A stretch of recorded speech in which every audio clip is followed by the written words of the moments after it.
maray ku-xigeenka wakaalada beeyada xabkaha iyo faleenka Soomaaliland Axmed Maxamed Xasan Baradho oo ku sugan deegaanada bariga gobolka Sanaag ayaa shaaca ka qaaday waxqabadka shirkadda Asli Maydi ay muddadii lagu jiray ololaha iyo sidoo kale codeynta doorashada ka geysatay deegaanada bariga gobolka Sanaag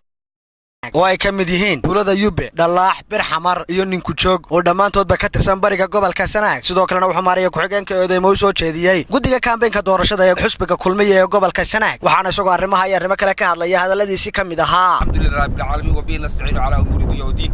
anigoo Axmed Maxamed Xasan maray ku-xigeenka xabkaha iyo faleenka joogana bariga Sanaag degmada Yube iyo Dallaax anigoo meelaha markaas soo maray eegay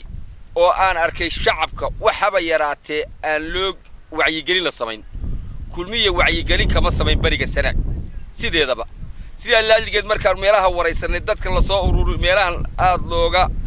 codaynayo aan waraystay dadka yaa taakuleeyay waxay ugu yiraahdeen dadku shirkadda lee Asli Maydi ayaana taakulaysay oo dadka soo ururisay oo